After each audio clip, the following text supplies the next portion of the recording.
Hello, and welcome to episode 99 of Flix and a 6. I'm one of your hosts, Anthony Costanzo, with me forever and always, the man, the myth, the copper top, Alessandro Belsi. Say hello, Al. Every once in a while, you just have to enjoy some nice ice-cold grapes. That's a fact. I'm with you on that one. Subscribe. That's what I brought downstairs with me. I brought some ice-cold green grapes. And they're like super green too. Like you should be laying back. Yeah, exactly. Laying back and someone should be feeding them to you. Perfect. On this week's episode, we enter the Matrix in a Kojima-directed fever dream with an alternate ending where Spider-Man belongs back in with Sony, along with other news and nuggets, all before diving into our flick of the week, The Matrix. But first, Al, what are we drinking? Sorry, I'm chomping on these grapes. Chomping on these grapes. That's what I'm doing. We're drinking a collaboration between Devil's Backbone and Mad Fox Brewing Company. Although I guess Devil's Backbone is the one driving this transaction, because they have the bottom thing. And also, as you pointed out, the bottle by date actually says that this beer was boned on. Which is concerning. So we're drinking... I had a few of these. I think we have two. I don't remember if we've actually done the first one on the show already or not. Oh. I just can't remember. Cool. But this one is the Craic Stout. It's classic Irish-style dry stout. That's how you say that? That's yes. Craic? That was what I was trying to do some research on before, right as you were calling me. Huh. I was looking for both the pronunciation and what it exactly means, because I had heard of the word before, but I was never really able to firmly pinpoint what the definition of it was. For those of you following along at home, I'm not crazy. It's spelled C-R-A-I-C. Craic. Yeah. I was never really sure. Gaelic is weird. Anyway, it's 4.6% alcohol by volume, 39 IBUs. This is brewed in the Virginia heartland. There's no story, which is weird for a collaboration beer. There may have been one on the box. I don't remember. One of those jammies? Yeah, so anyway, Craic in Ireland apparently is kind of a nebulous term for, like, good times and, like, a good vibe and, like... Oh, okay. In, like, whatever setting, with having a beer with friends, you know what I mean? Like, that the sort of thing. good vibration stout? Is that what Yeah, basically. Got it. And, like, you describe things as... I think, actually, they use it with an article, like, the Craic sometimes, too. Let's talk about bottle art here. Nothing super special here, but I will note that the bottle label is actually super textured, like a really nice parchment. Yeah, it's interesting. I noticed that the first time I picked up one of these bottles, I was like, "Oh, this is weird. It's very like tactily like satisfying." Yeah, and it looks like mine's all tattered, and I imagine that would be pretty common considering it's like straight up like paper. And I wonder if that's kind of the goal, is to get that look. Yeah, it looks like someone intentionally like tore off something to make it look like that. Yeah. Also, I had like, after the worst pour ever, it's become now the perfect pour. Nice. Stout. You got that. Yeah. It took me like 10 minutes, but well, you wanna try this bad But you stuck with it, and that's what I appreciate. That. Cheers. I did. That is a lot more carbonated than I expected. Yeah, but I mean that's fairly common for these like Irish stouts. I think Guinness, when you watch like the whole thing rush after you pour it, you know what I mean? Sorry, I was trying not to burp directly into the microphone. I was gonna say, are you okay? No, it's It was. Hang on, let's try this again now that I know what to expect. Give us another sip. It's tasty. It's like weirdly light. Well, that's the thing about, like, I think most Irish stouts is, even though they're very dark and bold of flavor, they're not that heavy, and people conflate dark for heavy. And, like, like a Russian Imperial Stout is going to be heavy in addition to being dark, but it doesn't always the case. There's a lot of porters and stouts that are really very light. Guinness is actually a lot lighter than a lot of beers than you would think, you know what I mean? Mm-hmm. This grows on me with every sip. Yeah, it's really good. I like it. One of the driest beers I've ever drank. But it's not like that champagne dry that we had with... What was that? Well, there was like one beer that we had a while back that we felt a little classy while we were drinking it. Oh, yeah. Was that one of the Newberg one-offs? Because they did some... Might have been. Remember they did some with champagne yeast? Yeah. Champagne yeast. Yeah. All the yeast. Yeah, no, I've got I'm the lowdown on the yeast. I've been called many yeasts on this show. Wild. I'm a fan. Would you say you're a crackhead? Nice. Yeah, I don't think that's how it's used over there. Got it. No, this is really good. Like you said, it kind of like the depth of flavor, like kind of further develops as you're drinking it. It also settled down a little bit. The bubbles. Yeah, I mean that's just gotta get itself out of its system. I mean, mine's been sitting there for a minute. Yeah, but still. but this is pretty damn tasty. Yeah, I like this. Good call. Good choice. Man. Oh, speaking of good choices, I have another good beer to add to our dramatically too big backlog. Nice. So this past weekend, Dominic and Emily, that's my brother and his girlfriend, they had a little dinner. Peanut gallery for those keeping score. Yeah. They had a dinner for like me and my parents and her parents and a couple of family friends of ours. In which it was like a 5-course meal, each one paired with different beers. Okay. Overachievers.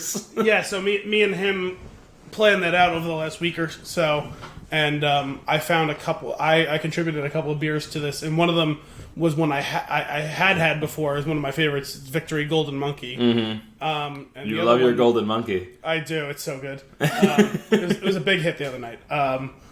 And the other one was like a pretty well known like Belgian like saison.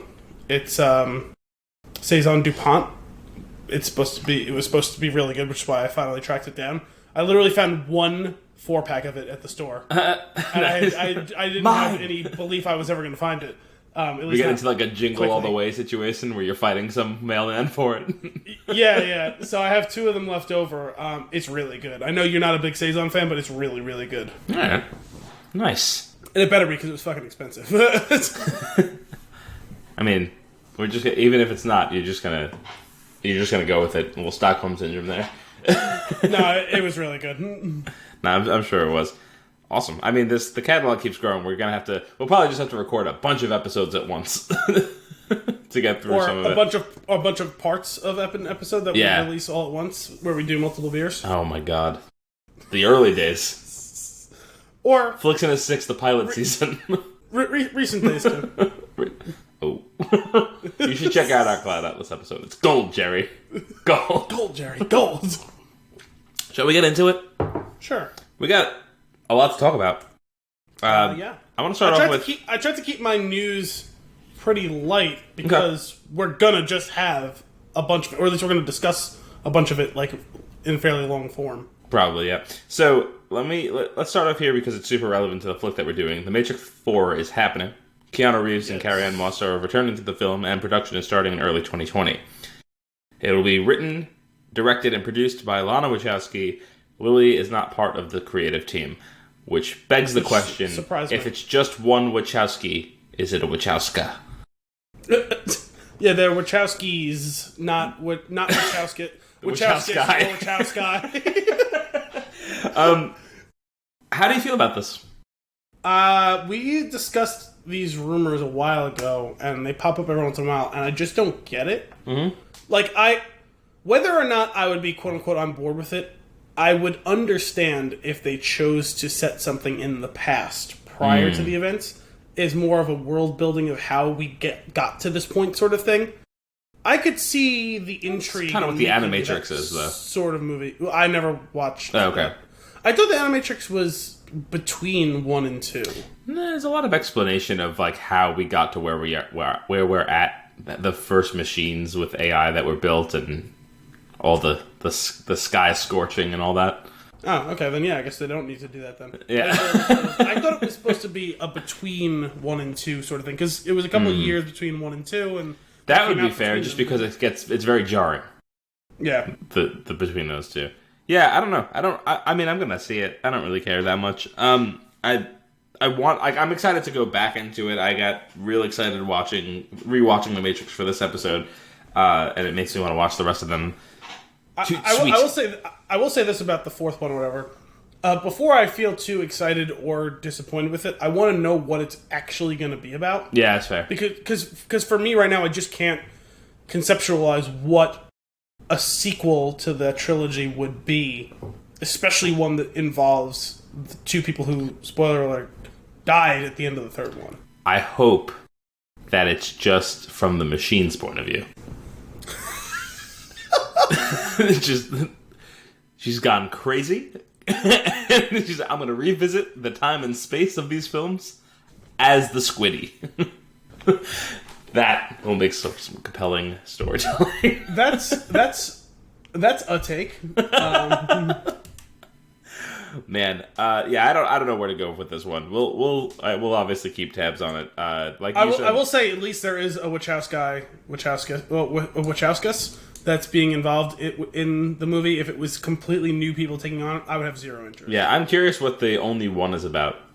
Because one of them has, I think, largely, and I keep forgetting which one's which, but both of them started Sense8 together. They both did Jupiter Ascending together. They started Sense8 together, and then one of them stepped away, and the other one kept doing it. Got it. One of them had, I think, kind of stepped away from doing anything for the last couple of years. Okay. And so I'm assuming this is still the one that had been publicly still working on it. Mm-hmm. But I don't know for 100% because I always forget which one's which. Sure. Oh, that's fair. Yeah, anyway, production is slated for early 2020, so we'll keep you up to date on that. It's definitely something that, as I come across headlines about it, I'm going to be super interested in and try to keep up with, because it is curious that it's coming back. If it's coming back, I feel like there's something that they want to say, or at least Lana wants to say. I'm curious to see where it goes. Well, I sure hope so, because otherwise what are we doing here? Just out of money. We're just out of money making the movie. Doubt that somehow. Yeah, I agree. So we'll see what happens. Hey, look, Phantom Thread's on. You savage. So Gamescom happened while we were in between episodes, and a couple of things of note that I'm interested in that I'd like to bring up. First off, you've heard me talk about Death Stranding on this show before. Very confused and remain to be confused. Got some more information. Got nothing out of that information. I mean, you're going to still be confused when you're done playing. 100%. 100%. I never finished Phantom Pain, but I'm still confused about what I've seen in there. But this is that the whales? That was in the intro, like the prologue of the game, yeah. Okay. Not to be confused with the prologue game that came out beforehand. Regardless, they showed off a mechanic where you can urinate and a mushroom grows. That was like the talk of the town, and I was like, I really don't care. No, that seems important. I want to know what I'm actually doing in this, and the gameplay footage starts off with kind of swooping the camera around the character who's sleeping on the ground, waking him up, and then moving him through the space and finding some outpost, and then when he woke up, he peed and grew a mushroom. That was it, really. Nothing crazy there. Is that a dick joke?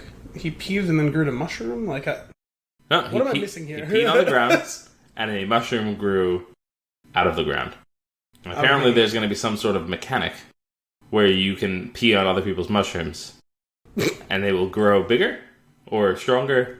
It's not clear. There's some sort of mushroom urination mechanic that is crossplay. I don't know how else. The more you say, the more I think there's some sort of dick joke here. Oh, absolutely. I'm sure there is. Maybe the entire game is one big dick joke. That would be amazing. That's what he's been doing with his time since he left Konami. Oh my god. Anyway, so that was one of the things that I'm still super excited about. I don't know what is going on, but I'm completely into this and really want to play the game and see what happens.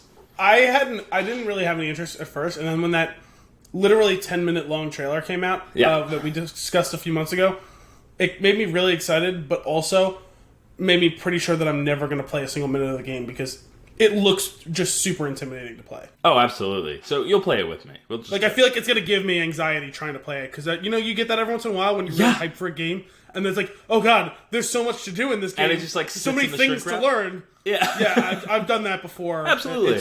It's weird. I do that thing too where you wait for, you know what, I'm going to wait for the perfect time to sit down and play this, where I could dedicate like 3 straight hours to it. And that time never comes, and then you never play the game. That happened to me so early on with The Witcher 3. I really wanted to do it. And then eventually I got to it, and it was too much hype.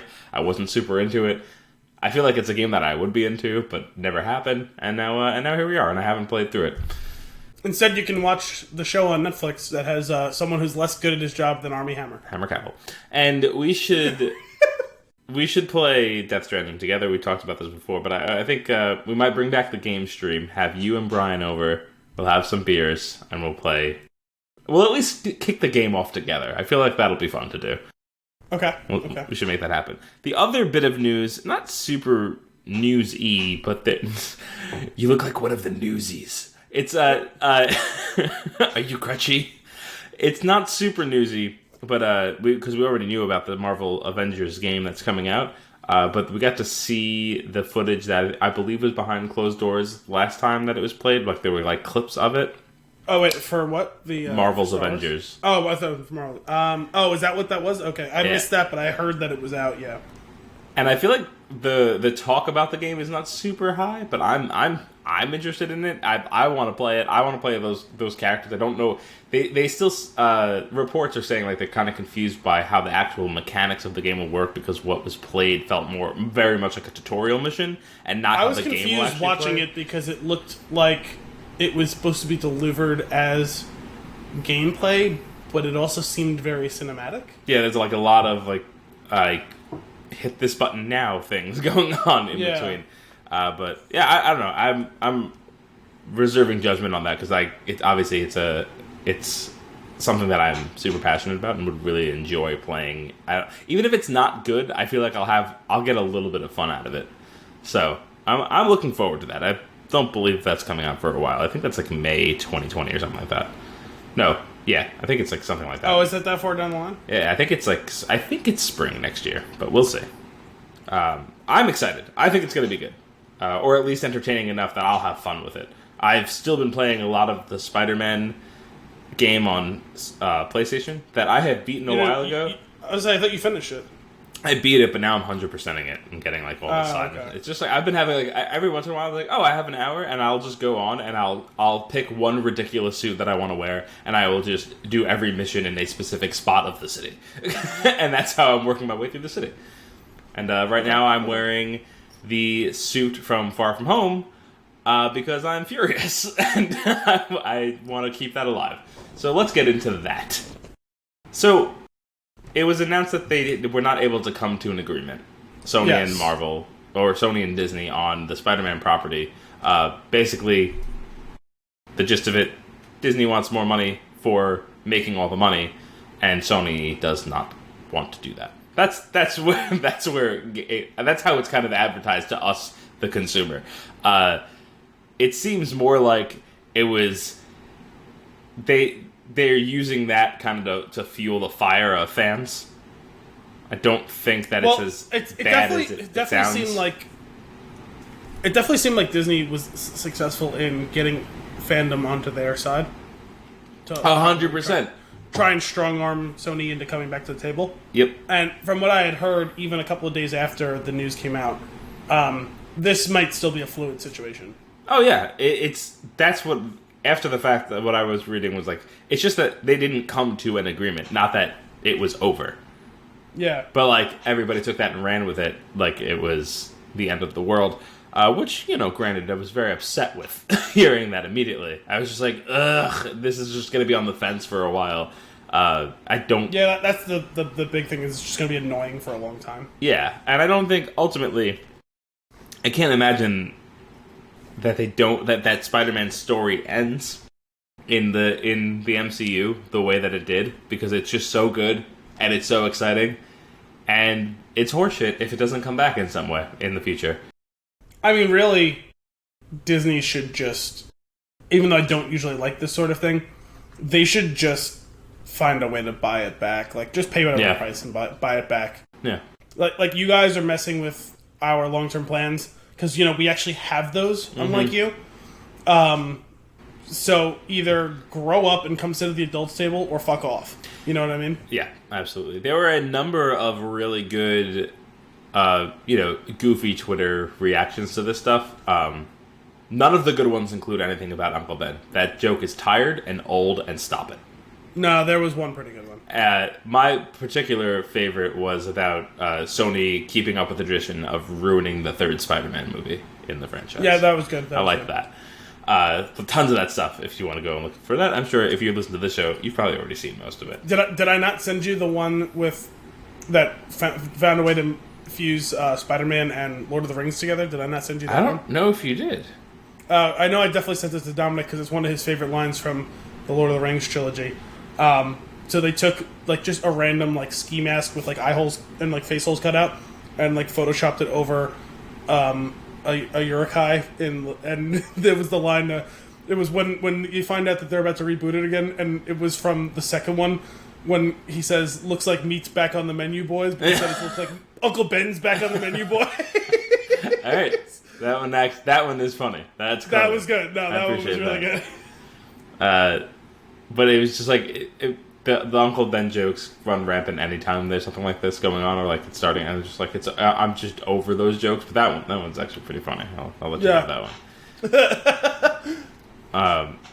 Man, I just like stop it. You know, just stop. Guys, the rising tide lifts all boats. Hey, just take more, like take less money and do less of the. Just let Disney have it, and they'll still just give you money. Like that's pretty much what's gonna go on, right? You don't have to do much. You don't have to be involved. It's not quite the 50% of something is better than 100% of nothing thing, but it's like, would you rather have 50% of, I don't know, let's call it $1 billion, or would you rather have 100% of, let's call it $500 million? Yeah. I know the math comes out to it being the same, but it's not the same. So, I don't think it's related at all, but at the same, I don't know, within a few days after hearing that news, Sony acquired Insomniac Games, which made the recent Spider-Man game.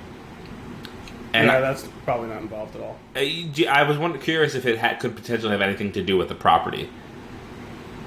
I don't think so, because it's just licensed to them. Yeah. For the games.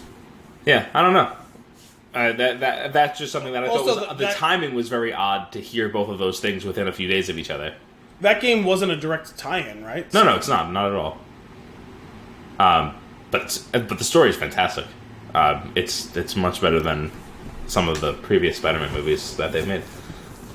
It's really good. If you somehow get a chance to play that game, you should do it. I'll have to make that a possibility for you. I'd like to get through some of the story, or at least some of the story beats that are really cool in it. Black Panther 2, May 6, 2022. So, is that the first one we have a release date for, though? No, we had gotten some of them when they had that big thing in, I thought that was just like the season area that it was coming out in. I thought we got dates.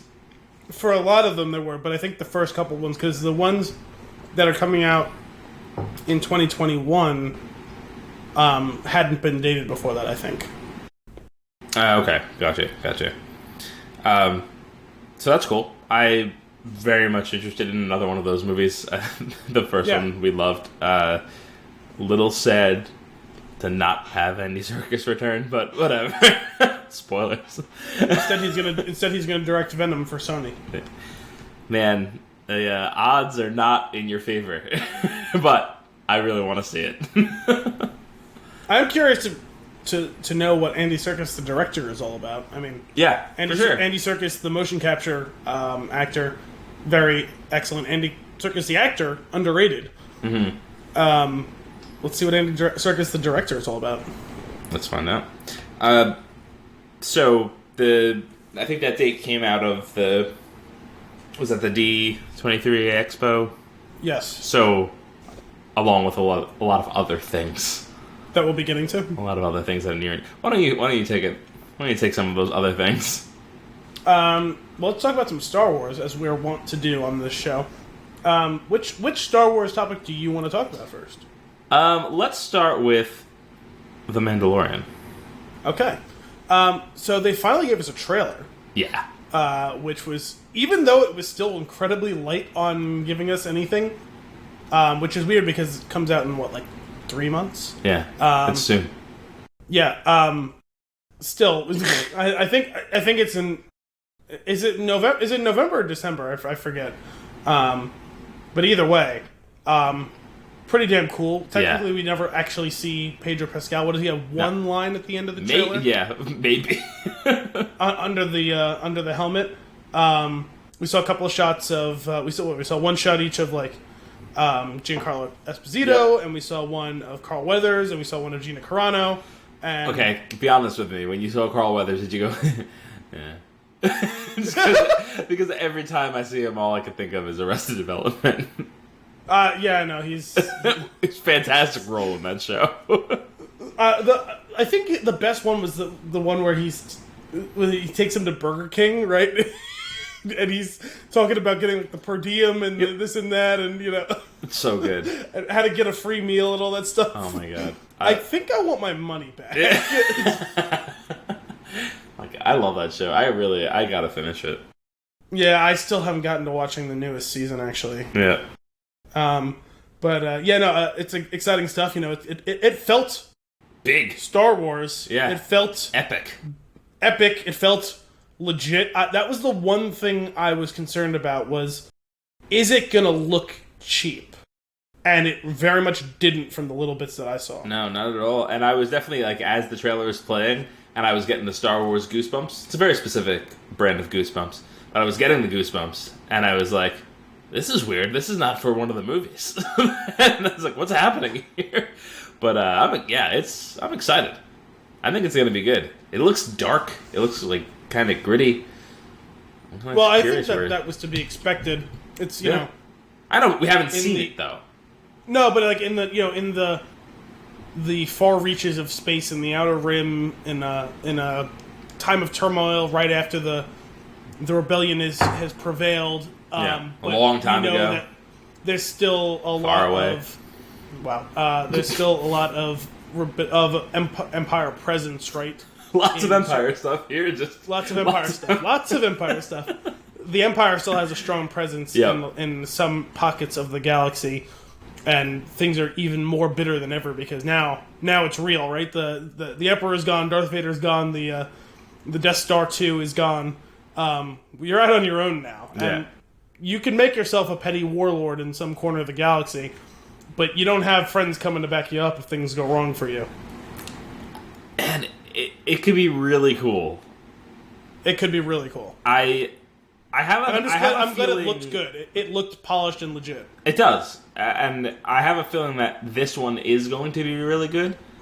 I worry that because they're going to keep doing this stuff, the next thing that's non-main. Well, apparently they think it's going to do really well because, a week ago, they already greenlit season 2 with Jon Favreau back to run it again, and one of the directors who directed a couple of the episodes, or one of the episodes of the season, already tapped to come back and direct a couple of episodes next season. That dude is a gem. Yeah. We made Cuban sandwiches with the recipe from Chef the other day, and they were... Love a good Cuban sandwich. Unfrickin' real. I don't know what that has to do with what we were just talking Jon about. Jon Favreau directed and was in Chef. Oh. So good.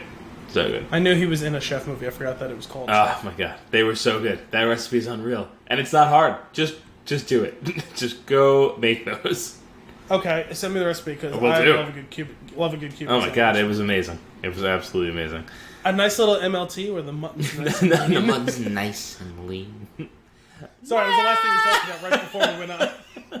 It was the last thing we talked about right before we went on air. Lathe. So that's The Mandalorian, but there is... Oh, one last bit of Mandalorian news. They also confirmed that it was going to be dropped weekly. Instead of... I'm down with that. I appreciate that. Yeah, there's less of a chance... Because I don't know, I can't always be binging a show, so I prefer to have it kind of piecemeal and not have to worry about, insane spoilers. I still don't mind watching some shows weekly. I still watch a bunch of shows weekly. For me, it's just... having the flexibility that I don't have to watch it at the moment it came out. Like, that I have the ability to is great, because, like, Sunday night, 9 o'clock, whatever primetime HBO show is on that I'm watching, I usually strive to make it to watch it, but I don't always succeed. You know what I mean? So it's nice to have the flexibility to be able to watch it a couple hours later or Monday night instead. But I still like to do that on Sunday night. Yeah. It's on TV. It's HBO. Yeah. Chocolate with Johnny Depp. You're not fucking French, Peter. Same movie. Alright. That's The Mandalorian. But there's so much more. But wait, there's more. But wait. So we heard rumor of a Star Wars sizzle reel teaser. I don't know what trailer 2. Let's call it trailer 2 because that's what it felt like. Yeah. So we heard rumors that there was one played over the weekend, and then like an hour later we heard rumors that it was going to be out here on Monday, and here we are on Monday, recording on a Monday, which is weird Perfectly for us. timed. Did this on purpose. And it came out earlier today, and I was like, oh my god, even though they barely gave us anything, but yes, they gave us everything. Oh yeah. Yeah. It was so much. If you haven't watched it yet, go. It's everything. It's I have to imagine if you're listening to this, you've probably watched it, because I didn't even know it actually dropped. I was just scrolling through Twitter, and Star Wars promoted it, like the tweet with it up into my timeline, and I saw the promoted Star Wars tweet. I don't actually follow the Star Wars account. Nice. I saw the promoted tweet across my timeline probably 10 times today. So they were full court press. Yeah. That's funny. The intensity of that, though, like that one, they really took their time with it. I've used this phrase a lot during our Once Upon a Time in Hollywood episode, but they really made a meal out of it.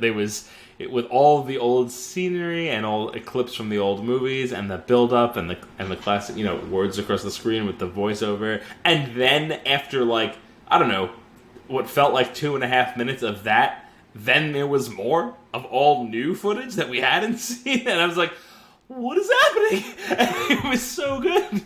It's such a scam, too, because, like, I say this with a smile on my face, but it's such a scam because it was, like, a 2-minute and, like, 15-second trailer, and only, like, 25 seconds of it were Episode 9.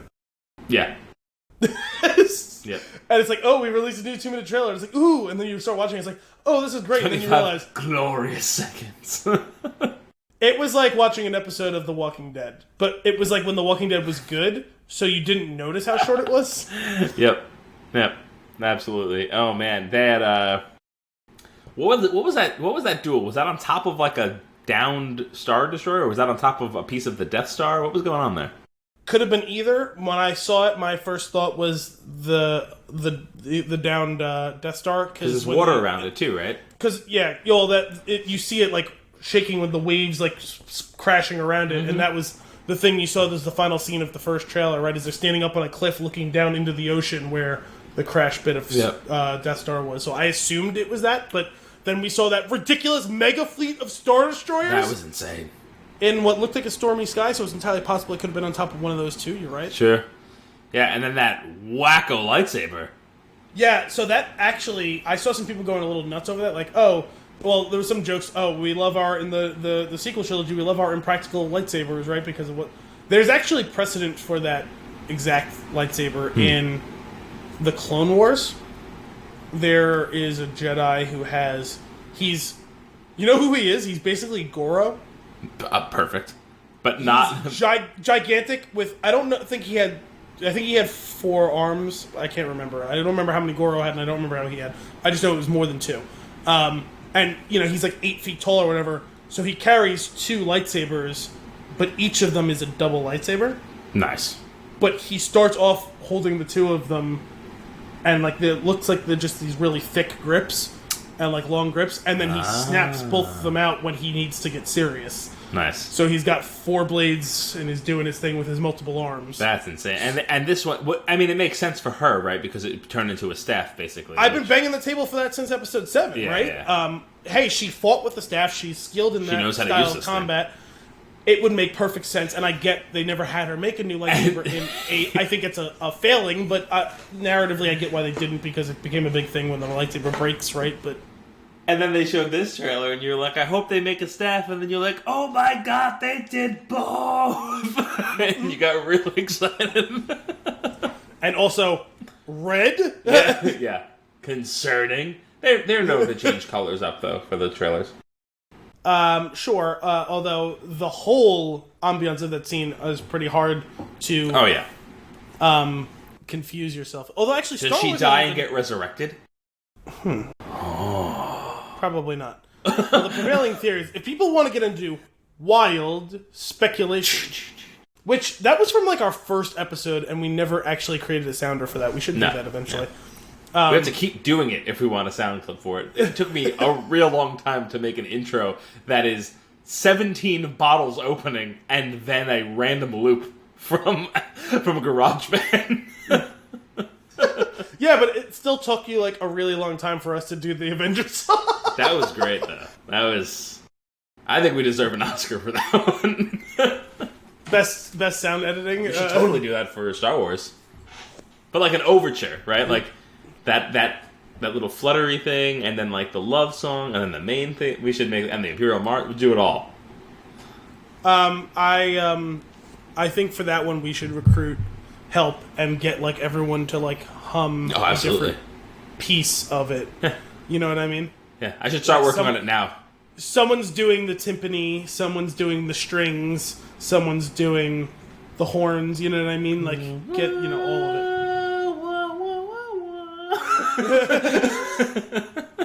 We can make this work. Oh my god. An a cappella orchestra with people who are all tone deaf. It's gonna be so good. Oh my god, I am so excited. I cannot freaking wait. It's so soon. I'm pretty damn excited for that. Oh my god, what is gonna happen? I still think we have to get another full trailer though. Yeah. In the next few weeks. Yeah, we will. In the next month. We will.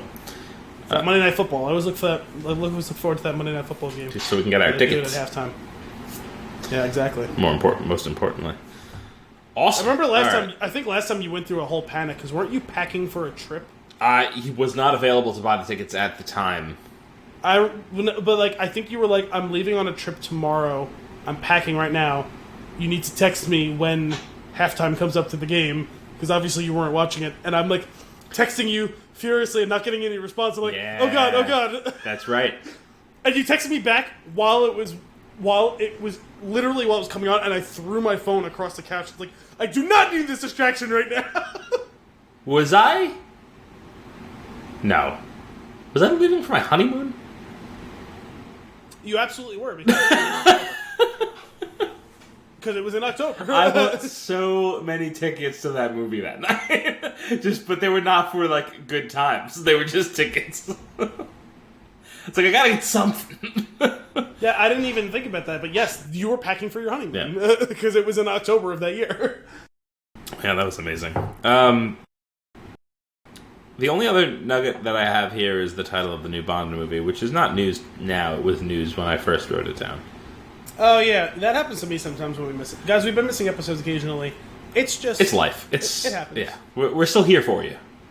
And if you have requests, you can send those to Flix and a Six at spintune.com. Flix and a what? Flix and a Six. I think you came out with a Flix and a Shix. Flix and a Shix. I'll just have to set that one up too, just in case. Yeah, we're actually we're sponsored by the Razor company now. That's right. No Time to Die. That's right. I actually had forgotten what the title was. I remember that it was a thing. I don't care. I'll see it. Yeah. I still have to see Spectre. That's not quite to the level of like you talked about the Star Wars goosebumps, but when the whole comes up, I do get a little bit. We're gonna have to do that one too, aren't we? Yep. That one's at least a lot simpler. We'll get it. You know what I have to say though, after watching them do the walk and turn with Daniel Craig as he comes across, he's by far the most intimidating of the Bonds, right? Yeah, I think even though he's not the tallest, like Roger Moore would have been fairly like a significant amount taller than him, like Timothy Dalton would have been taller than him, but Actually, you know what? Timothy Dalton's got a pretty intense face, but I'm not as familiar with these two movies. Daniel Craig's the most intimidating because he's the only one that doesn't have camp written into the movie. That's true, too. But I just mean, like, the intensity of, like, gaze. Like, I guess Timothy Dalton would have been somewhat intimidating, too. But like I said, I'm not as familiar with his movies. I've seen one of them one time. But Daniel Craig is the one of all of them who, if he just gave you, like, a death stare, like, I'm actually going to be afraid of it. Like, I'm not going to be afraid of Roger Moore. I'm inclined to start giggling watching Roger Moore try and, like, stare me down. You know what I mean? Yeah, like, it's he has that, like, what's the Christmas movie we just watched? White Christmas. He has that kind of, like, I feel like that vibe, that, like, kind of showman-y vibe. So it doesn't come across as... But, again, not written that way. He might be... Who knows? Maybe he would be able to pull it off if it was written that way. Well, I'm talking more about the actor than the Bond himself, you know what I mean? But yeah, no, in general, the Craig Bond is the one I believe could just pop me in the skull dispassionately and move on and not think twice about it. The other guys, I don't feel like that. Like, you know, like Roger, the Roger Moore one, like I feel like he would be the type of guy who would wake up in the middle of the night like, yeah, that was a little fucked up. He didn't really deserve that. You know what I mean? And Sean Connery, every time I see Sean Connery, all I think of is The Last Crusade. Junior. when they're strapped to chairs. We should do those movies one day. Okay. I'm a big fan of those. What other news and nuggets you got?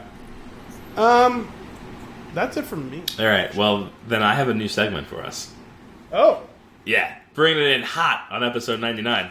Are you ready for this? Usually we discuss ahead of time that there's going to be a new segment, even though we often hide from each other what the segment's going to be. No, just wanted to spring this one on you because I wasn't sure. Depending on the time, I was going to hold it off for 100, but it'll probably reoccur in 100. This is a thing that we used to do on the shit show. I would find a random quiz. I would make Brian answer the questions to the quiz, and then I would tell him what the quiz is for.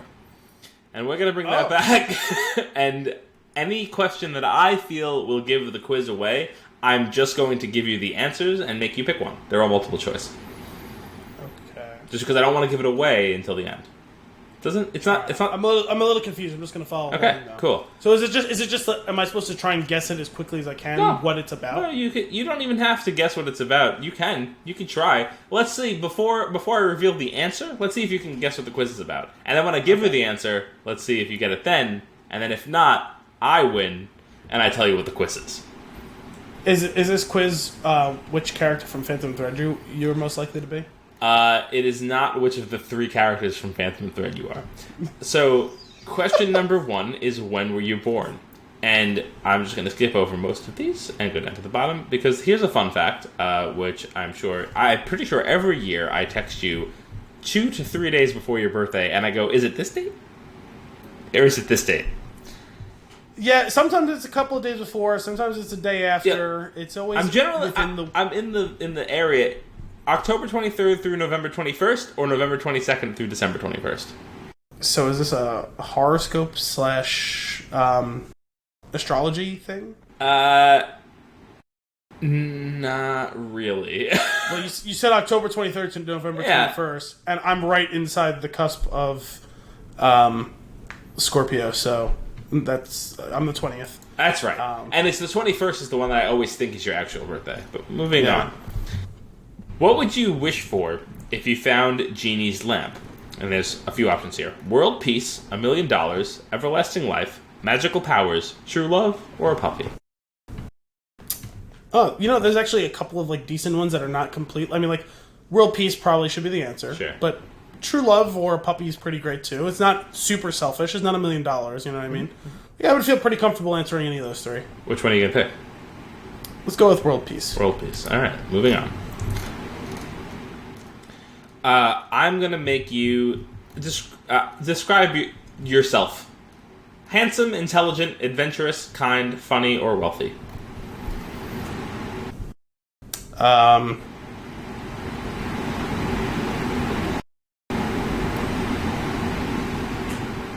Intelligent? Okay. Cool. Would you consider yourself to be more of an optimist or a pessimist? That is a tough question. I guess let me qualify the answers. Optimist. I try to stay open and positive. Pessimist. The world is a depressing place. Today was more of a pessimist day. Okay. It depends on the day for me, but Let's I go. guess 51-49 pessimist. Okay, pessimist it is. What's your biggest fear? Rejection, heights, death, small spaces, public speaking, or spiders? Wow, you're really gonna get into the. You're gonna get a look behind the curtain here. You may not know this. I'm quite sure most of the audience doesn't know this, but a lot of me will make a lot more sense to you. It's rejection. Okay. All right. Fear of rejection. Guys, if you're wondering why I've been single so long, Which classic Disney dog would you like to have by your side? Lady, Max, Pongo, or Nana? Who's Max? He looks familiar, but I don't know what he's. I think maybe Peter Pan. Not sure. No, isn't that Nana? Maybe you're right. I don't know who Max is then. He looks familiar. I'm gonna go with Pongo. Pongo. That would have been my choice. I like Pongo. Continuing the quiz. Which sign are you typical most compatible with? Aquarius, Pisces, Aries, Taurus, Gemini, Cancer, Leo, Virgo, Libra. You know the signs. Yeah, I know some of them, and I have no idea. I do not have an answer to that. All right, just pick a sign. Gemini. Gemini, where are you at? I don't remember. Where are you at, Gemini? All right, done. What color is your aura? Black, green, orange, pink, blue, or red? There's no options for amber in there, because amber is the color of my energy. Nice. Whoa. What? Let's go with green. Okay. I don't know. I'm not a big aura guy. Are you superstitious? Am I what? Superstitious. It's a very binary question. It's very or not at all. That sucks because I'm somewhere in between. All right. Let's go with very. I'm not very superstitious, but I have a couple of very little things that I'm superstitious over. Which fairy would you wish upon a star for? The Blue Fairy, Fairy Godmother, Flora, Fauna, and Merryweather, or Tinkerbell? Fairy Godmother? Okay. Which planet are you ruled by? Mars, Jupiter, Venus, Mercury, Saturn, or Neptune? I noticed Uranus wasn't one of them. Nice. I thought you were going to go with Saturn on account of our mid-show astronomy. Yeah, let's go with Saturn. Okay. Which ride would you most likely go on? Splash Mountain, Pirates of the Caribbean, The Haunted Mansion, It's a Small World, Big Thunder Mountain Railroad, or The Mad Tea Party? Splash Mountain. Okay. Last question. How would you rate this quiz? I love it. It was pretty okay. Not great. It was pretty okay. Okay. There we go. Showing the results. Now that I have... It's calculating the results, so please hold. While it's calculating... Were we just being hacked like our bank accounts? Most likely. Like that? Did you? I forget. Did you ask my mother's maiden name in there? No. So now that I have the answer... It was very Disney themed, obviously. What is the quiz for? Which Disney astrological sign are you? Close. Your soulmate is Prince Philip. It is which Disney prince are you most compatible with? And I don't know who Prince Philip is. Is that... Oh, Sleeping Beauty. Cinderella? Oh, Sleeping Beauty. I just had to scroll down a little further. Prince Charming Cinderella, right? Yes. Yeah, Sleeping Beauty, I feel like I remember liking Sleeping Beauty when I saw the movie when I was younger, but that's one that I haven't seen in easily 22 years. So let the record show that Prince Philip is your soulmate based on your astrological sign. That being said, I'll try to speed these up in the future, but I think I'm going to come back to this because I like the idea of you not knowing what the quiz is for. I thought you liked the idea of me having a crush on a Disney prince. That too? Hey, man. That's fine. So well, that's fun and games. That's our segment, fun and games, and that's the new segment actually that I'm bringing in, as I want us to play some sort of quick game. It doesn't necessarily have to be a quiz every time. If you have one, feel free to throw it in. We used to do movie 20 questions at the end of our episode, but it's just the two of us, and that would get a little boring. So, that being said, This reminded me, the fun and games thing, but it doesn't have to be games or quizzes or whatever, reminds me of, did you ever see, I know you said you've seen some of Always Sunny, did you ever see the ones with the game of games? I'm not sure. I think that's, no, not, it was Charlie McDennis, the game of games, that's what it was. What is that? So, all four of them, Charlie, D, Dennis, Mac, created their own board game. And it was years and years and years ago, and there was an episode where it was like a dreary day. It was raining, like no one came into the bar. They're sitting around. Frank finds a box in the back with the game in it, and none of them had thought about it in years. And Frank wants to play the game. They didn't really want to play the game. There's always the same teams. It's always Dennis and D versus Charlie and Mac. Charlie and Mac have never won the game. They've never even made it past the first phase of the game. And what the first phase of the game was like games, like trivia and puzzles or something like that. You draw a random card and it's one of those three things. And each time they draw it on their side, Charlie's going, no puzzles, no puzzles, no puzzles, no puzzles, no puzzles. Oh my god. That is a show that I need to give time to. That's one of the best episodes of the show, in my opinion. Recently, Brian had me watch The Gang Watches The Wiz, and that was tremendous. Oh, that was a season premiere of one of the recent seasons. It was so good, and I keep going back to what are the rules, and it's daily for me. Oh yeah, maybe it's Quantum Leap. What are the rules? Someone on Etsy, I think someone made the game. I was trying to open the fandom page on it with a synopsis of the game. Charlie McDennis, also known as the Game of Games, is played by the gang. It's not just a game; it's a war. It's played with two opposing teams for 15 minutes, not including stoppage time, which is frequent, where each team must progress through 3 stages with its own set of rules.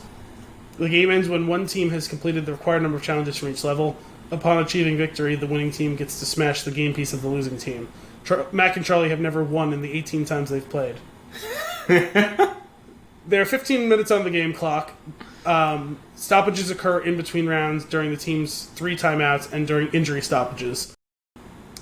Be sure to always have a first aid kit for injury stoppage. Oh my god. Itali suggested that the game board be nailed down, as someone will get angry at losing and try to flip the board. Cursing is not allowed in level 2. If a player curses, he or she must chug for 5 seconds, but the opponents get to count. Asking questions is not allowed while the clock is running, and it results in drinking for 5 seconds. Although on level 2, the opposing team counts. If a player spills his drink, his team must chug the opponent's team's drinks. 5 cards are needed to advance from body to mind, and 3 cards are needed to advance from spirit to body. Oh my god. So level 1 is mind. It's trivia, puzzles, and artistry. That's what it was. Level 2 is body. It's physical challenges. It's pain and endurance. And then level 3 is spirit. Emotional battery and public humiliation. What the hell? I have to watch this. It's really, really great. Cheating's a big part of the game. It's tolerated and accepted, but there are penalties for getting caught. If a player is caught cheating while both teams are at the same level, the opposing team advances 1 level. If the team at the higher level is caught cheating, the opposing team is advanced to the same level. The pre-round etiquette, classical music should be played while the participants dine and make small conversation. Oh my god. It gives the illusion of respect for one's opponent. Ask any questions now, because asking questions are forbidden while the clock is running. An infraction of the question rule results in being penalized by the team drinking for 5 seconds. After the reception, wine glasses should be smashed, and fierce dancing and Maori war dances should occur to intimidate the other team. Oh my god. In the new edition of the game, the Maori war dances have been replaced by a flag-raising ceremony where each team shows its flag. This has to be played. Yeah, so this whole thing had the run of what they actually do. I'll have to look that up. It sounds ridiculous, and I really want to watch the episode, but it makes me think of other games that are played in shows, and I really want to play True American. I know, I've tried multiple times to get a round of True American off the ground, and it's never worked. The floor is lava! It's equal parts Life-Size Candyland, The Floor is Lava, and was it Charades or something? I think so. There was some other thing that is... JFK, FDR! Where does the trash go? Oh my god, those episodes are fantastic, especially when they bring an outsider in to play it. Oh, yeah. Do they do that in every one of them? Well, I think in the first one, I think Jessica's the outsider playing the game, no? Oh, maybe. And then... I know one of them is when she's dating, what's his name? Dermot Mulroney. Yeah.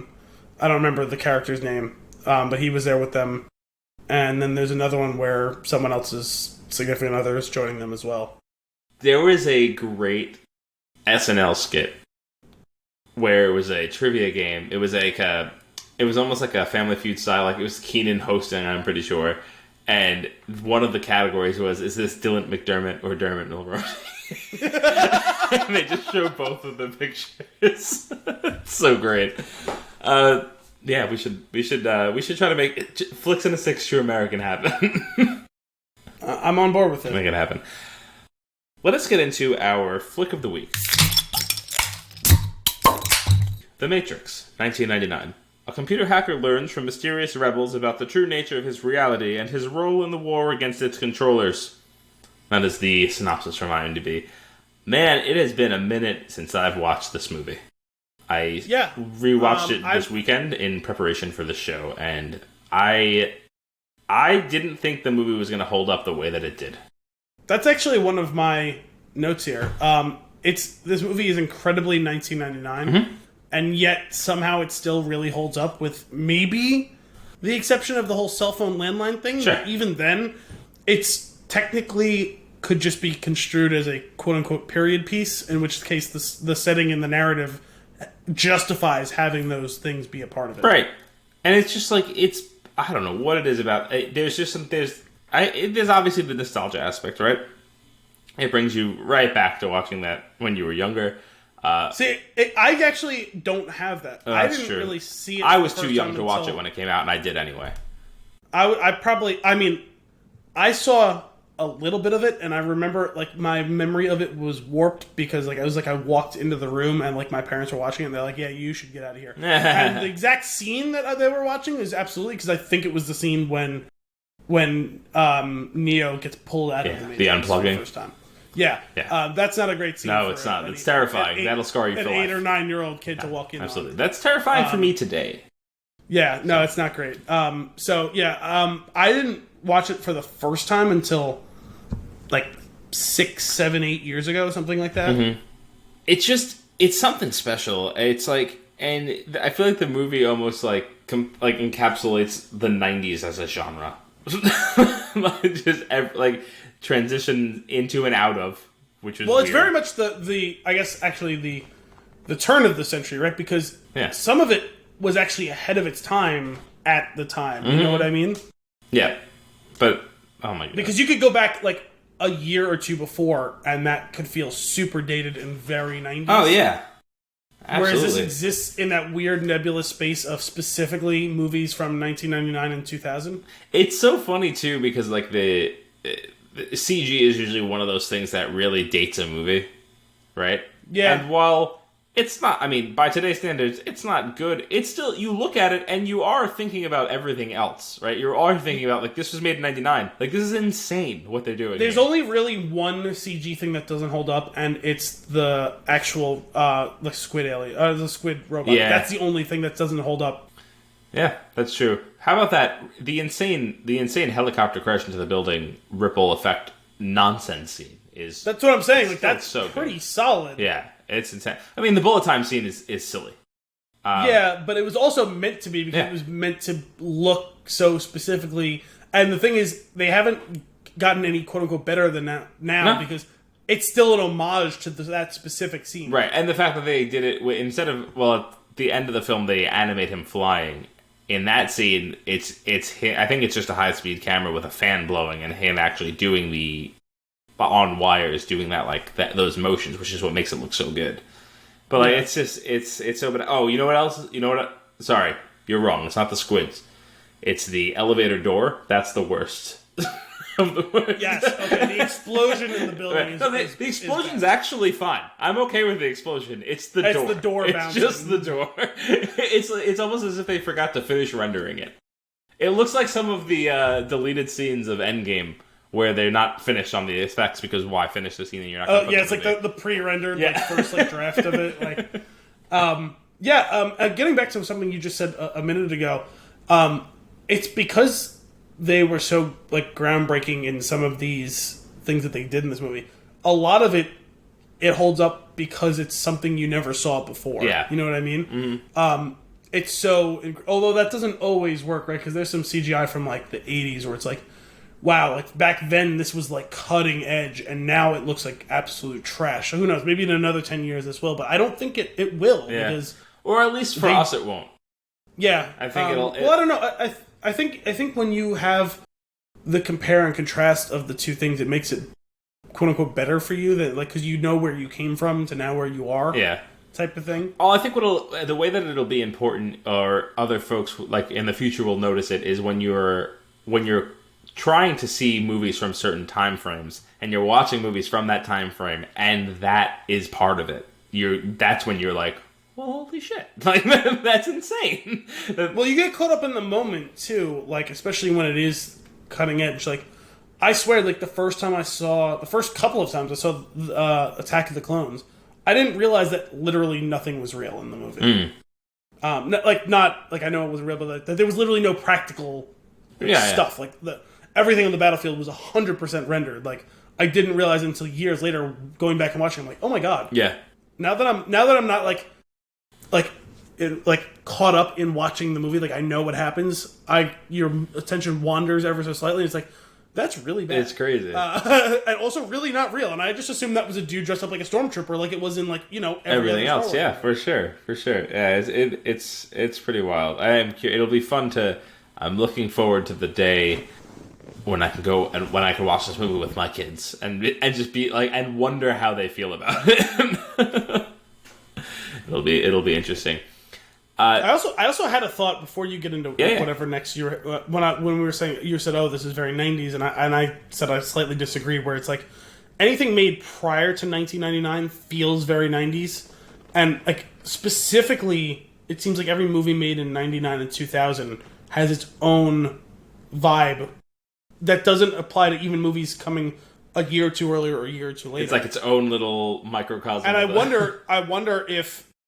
I don't know what specifically the association is, but 2001 is a big inflection point in the history of the world, right? Mm-hmm. And I don't know that the blowing up of the Twin Towers has anything to do with it. It obviously doesn't, but it's weird that seems to be the turning point at that time. What is it about that year specifically that was this inflection point for media as well? Specifically TV shows and movies just feeling and looking distinctly different than they did one year earlier. Wild imagination, right? And the ability to continue dreaming and I guess that freedom and fantasy where it's kind of robbed from you at that year. And I guess that's what it is you lose your sense of whimsy and which is interesting. Awe. Because it's funny because in certain sense for certain movies we're almost getting back to it where it's just it seems like the MCU is what would have naturally followed that, but it didn't because of the way things happened in the world. Could be, yeah. It could be just the natural. It might be one of those things where the moratorium is up type of deal. Yeah, you know what I mean? It could be. That's fascinating. I never thought of that. That was a really interesting thing to bring up. But you're right though. It's you that I even noticed when we were doing Bedazzled. Yeah, that is 100% the same vibe as this movie, even though it's completely different. And that movie was goofy. This movie isn't. There's a couple of goofy lines in this movie, but it's largely very serious. It's kind of on the gritty side, but the aesthetic is basically the exact same thing. Yeah. And in another movie as well, which is funny because if you just told someone about the movie, you showed them and didn't tell them what it was or when it came out, you would have assumed it would have been a post 9/11 world. But Enemy of the State came out in the year 2000. Yeah. And that was exactly the type of movie that could have come out in 2002 when you consider what it was all about and like the whole paranoia of the police state and the NSA and all this sort of stuff. But it came out a year before 9/11. And even though the subject matter is very post 9/11, the aesthetic is 100% the same thing as all those movies I'm talking about, 99 to 2000. Yeah. It's really bizarre. It's funny. I do think you're right to some degree about like I do think it changed a lot because even for things where it doesn't really matter too much, I've heard plenty of interviews on movies and TV shows and makings of and all this stuff where like we had this really cool concept of this thing that we wanted to do, and like around that time it's like, and then we felt it was in bad taste, or like we decided to go against it, or it was like didn't feel right at the moment because of what was going on, like, and that stuff that's the obvious stuff. So how much of the stuff that we're not thinking about had changed because of that is really interesting. Although now this is all reminding me of one of my favorite lines from Arrested Development when Tobias comes to Michael with some issues between him and Lindsay. He says, well, how long have these issues been going on for? And he goes, well, I don't want to blame it on 9/11, but it certainly didn't help. Oh my god. That show is too much. One of the things that like very early on is that it brought me right back when I was watching it. The very green color palette that you get when you're in the Matrix early on, and when you return to it throughout the movie, there's something mundane and unnatural about it, and obviously that's like the intention. But it's just like, man, pulling that off with just the color is incredible. Well, and as you say, mundane, it triggers in my mind another movie that also came out in 99, Office Space, which again absolutely fits the exact same thing. That's true. I was thinking, it's not a mundane detail, Michael. But you're right. It's like they very much emulated that style, right? Of everything is the whole sitting in the corporate office and this and that, and the bland suits and this all that sort of stuff. But yeah, it's something that I didn't notice the first few times that I saw the movie. But you're right; it has to be intentional that the cinematography it accentuates the green of it, and it has to, I'm sure, is an indication that they are watching a simulation on a computer screen, and it's all the green numbers cascading down the black backdrop, right? But that's one of those cool, subtle things that I never would have noticed early on, and I probably wouldn't have noticed if I hadn't rewatched it a million times and started thinking about these things slightly more critically since we've been doing this show. You know what I mean? It really is funny. It's it's funny, while Thomas Anderson is in his cubicle and he gets his package, I was looking at the scene and I went, oh my god, this is what my job would have been back then. And I was like, 100%. This is horrible. Speaking of, that was horrible. What's not horrible? Tell me the first time you saw that movie, you didn't want that phone. I didn't want. You didn't want that cell phone that slides open. I didn't because I didn't. I told you I didn't watch the movie when it came out. I didn't watch it until after I had a smartphone. I wanted that phone so bad. I had looked it up back then. It was. I mean, by the time I had a cell phone, and it was. I didn't have that kind of money. It wasn't crazy expensive in hindsight, but I was a kid. Yeah, that's fair. But oh my god, that it's just something. It's so till this day when he takes the phone out and he hits the thing and it slides open. That phone is so cool. I love it. That phone technically would have been a bit ahead of its time, even though it's laughable now. Yeah, and he's shocked by it when he opens it. He opens it and he does basically his Keanu Reeves face of whoa, and he's completely shocked. That scene, what dawned on me while I was watching the movie this time around. The pacing is great. I was locked in the entire movie. There's every time they don't overdo a scene, they don't underdo it. You get just enough and you move on to the next thing. Just enough and move on to the next thing. It's really well written, really well executed because it's with so much going on. If you dive too deep in any one particular space, you're probably going to lose a lot of the audience. Yeah, it is pretty incredible because it never drags for a single second, and the couple of times they do really linger in it's usually to build up some sort of is it a sense of dread? Is it a sense of foreboding? Is it a moment to reflect on this whole existential problem of all this, right? Like Neo sitting alone in his bunk, waiting for like just the revelations that he's just been revealed. You know what I mean? Like this is heavy shit. Yeah, you need a minute too as the audience, which is great. Yeah, the timing is perfect. There are a couple of key things early on in the movie that really got me this time watching it. The first was seeing... Was it how douchey it is when he says D-base? When he says what? When he says, you're the one who cracked the, was it the whatever D-base? Yeah, yeah, that was rough. I was like, it's so cringy. It was hard to listen to. But the first thing was seeing Hugo Weaving the first time. And like, again. Seeing him again for the first time. And it was just like, because like at that point, I don't know who Hugo Weaving is. But from that point on, every time I see him, it's like, oh, Smith from The Matrix. Like, and like that was like that defining role where he entered my world. Elite character actor, because depending on your mood, he could be, Smith from The Matrix. He could be Lord Elrond of Rivendell. Yeah. He could be Nurse Noakes. He could be Papa Doss. He could be anything. Now that's a throwback to the beginning of the show. Oh my god. With him, you know what I noticed throughout the movie? There's this weird, I don't know if it's intentional or not. I assume to some degree, I assume that maybe it wasn't intentional at first, but it being left in is. You hear his breathing a lot. Who? Hugo Weaving. Oh, yes. You hear, like, it's uncomfortable and gross the way that it happens. And that's why I'm curious. It's like, I can't imagine it was written that way. I feel like as they were listening to it, they're like, ooh, this adds a certain something. And it leaves it in. That strikes me as the type of movie that anything that made it to screen is done so intentionally. They had to craft that movie so carefully. Yeah. Like, if you ever hear the stories about how they blew their entire budget just doing the opening sequence. I paused. Kim was watching with me, and I paused it, and I was like, and that is how they spent the entire budget. Had she ever seen it before? No. What did she think of it? She fell asleep. Oh. It was too late. That's my, I mean, I was going to watch it either way, so she started watching with me, and she fell asleep. Okay, but if we start a movie post 10 o'clock, she will fall asleep. Fair.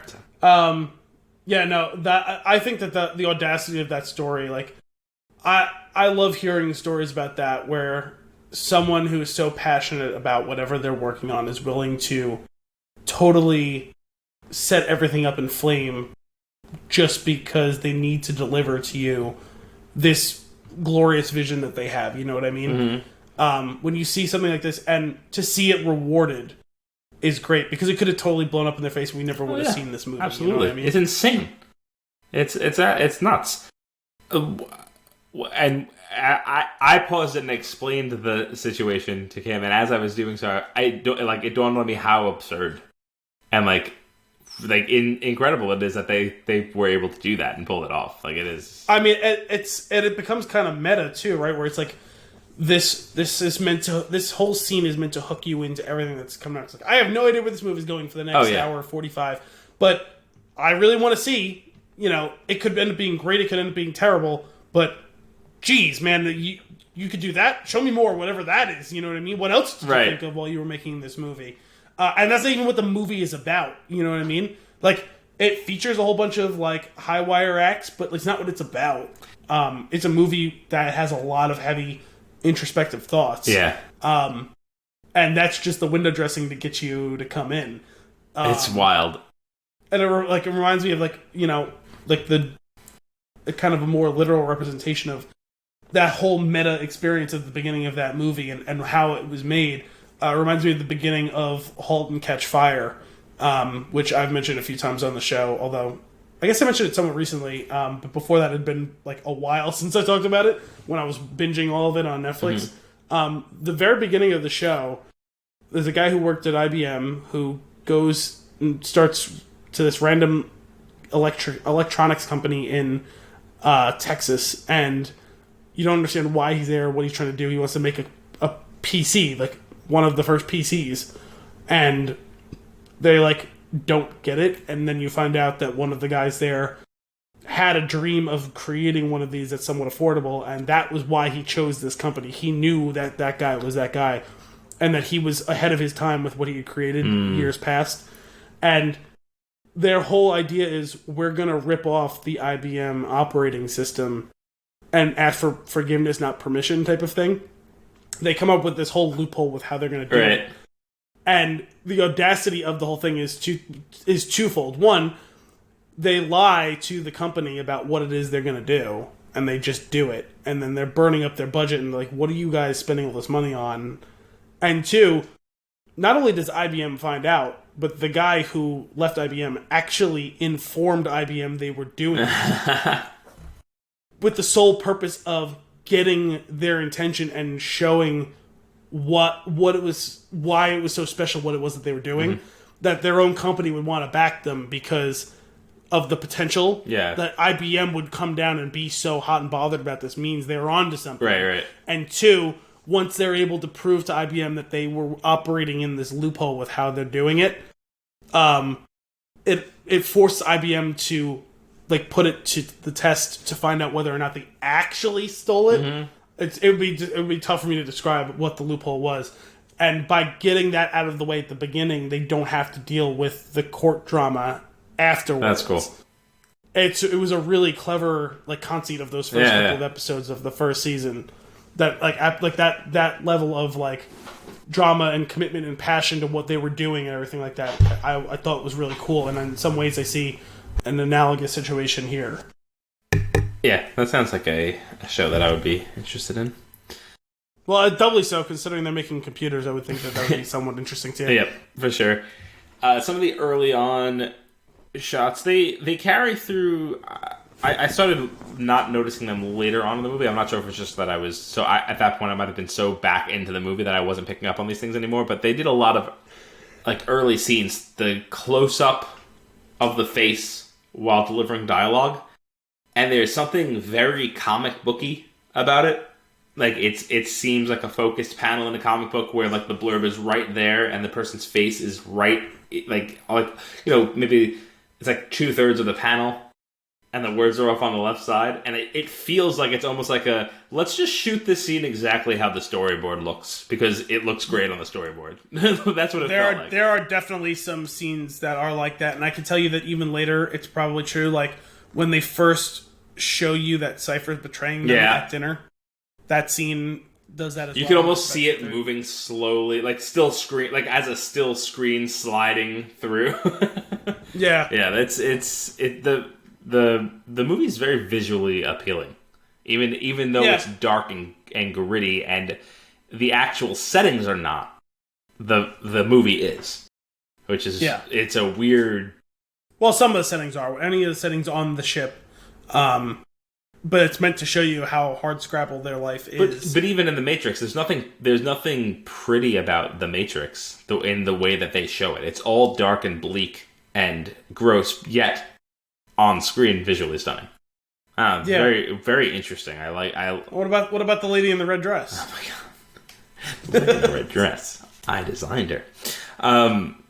If you want some time alone. That was the pimp at work. Is that what it says? That was ridiculous. Early on in the movie, question for you here. I get this weird vibe that like Morpheus thinks that there's still a slight chance that Trinity's the one. Do you get that early in the movie at all? No. I know they're still seeking him out, but they do these. I don't know what it is. Maybe it's just like the father-daughter relationship that they have, and wanting her to do her best, like type thing. I don't know what it is, but I get that vibe, and nothing in the dialogue. He definitely holds her. He definitely holds her in a lot higher regard than any of the rest of them. Yeah. And they have a much closer relationship. But no. And also, the prophecy, I believe, specifically mentions a man. Oh, okay. Interesting. I guess does he know her side of the prophecy of that she's going to love this person? He might. I wasn't sure if he knew that. I don't think so. I don't think she told anyone else, because remember she told when Cypher. Neo tries. Because he asks her. What? Do you love him? Or something along those lines. He knows. He does ask. I think he's figured it out, but I don't think she told him. Okay. Because remember when Neo tries to tell Morpheus, he says, the Oracle told me, and he says exactly what you needed to hear, and he cuts him off and won't let him say what it was that she told him. I think it's one of those things where, like, they all kind of don't say to each other, it's, no, that's for you. That's your one special thing that you keep to yourself. Which is why it's such a big deal when he tells Neo what she had told him. Mm-hmm. You know what I mean? Like, that level of commitment, like, hey, I understand you're confused and you're scared and you're racked with self-doubt and all that sort of stuff, but trust this. Trust that my one core belief is this thing, right, and it's in you. And if nothing else, you have that to fall back on, that you don't have to believe in you. Just believe that I do. Yeah. Yeah, that's interesting. So, okay, so still focusing on Trinity here.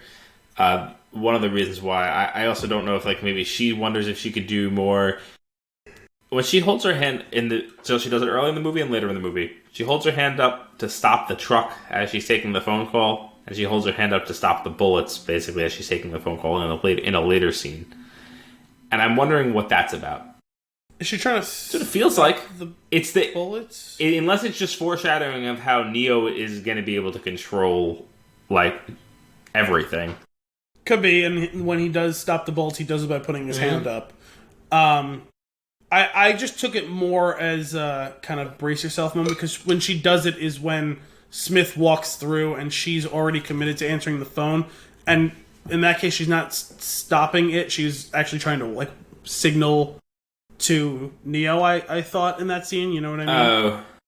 Yeah, I don't know. There's something odd about it. Because Smith comes up behind Neo and she's facing him and he's facing her. Smith comes up behind him, and so he doesn't see it, and she's already answered the phone, so as she does it, she then disappears, and the bullet hits the phone and cuts it in half, and that's why he can't take that exit. Yeah, but in that scene, he's getting the way that it's shot. Neo is to the side of the phone booth. She's in the phone booth, and the homeless man is down the way, straight out. Yeah, but Neo's not looking that way. No, but she's looking at the homeless man. Yeah, I don't know. It's just it's just an odd choice. I could see what you're saying. I could see it being bracing yourself, and seeing as how some of the other motions that she does are very stiff. I could just be reading too much into it, and, like, that's all it is. But I don't know. It's just it was something that I always thought was a little interesting. I was curious if, like, is she trying to see if she could do it, or, like, she knows that it's a possibility, but she can't fathom doing it. So, like, in this moment of like maybe while I'm on my way out, like, I don't know. It's just it's strange. Well, I do wonder if not that he thought that she was, but rather if she wished she could be the one. Okay, maybe. You know, and that's part of her, like, you know, you're a little kid and you watch Star Wars, right? You wish you had the Force, absolutely. and you're like, when you're alone, you know, you spend a minute, you know, focusing really hard on something. You know, if she could just try to be the one, if it would make her the one, you know what I mean? So maybe from that perspective, you know, what you were saying could be right. Yeah, I don't know. It's curious. One of the other things that I found really funny this time around is this movie is made for the repeat watch, man. Like, knowing everything. Which is funny because it's so built on shock value. Not for shock value's sake, right, but it's so well written that you don't know what's coming. Like, who knew that he's going to get shot by Smith and essentially die? Yeah, that's an intense at the end scene of the movie. You know what I mean? Yeah. But one of the things that really caught me by surprise when we were watching it was just, like, how the absurdity of not knowing about, like, the whole, like, the first time you're watching it until later on in the movie, I don't know, halfway, 3/4, you don't know about, like, the agent's, like, body snatching ability. And everything else makes so much more sense early on in the movie once you know that. And it's just so funny to see it, like, one of the agents driving the dump truck.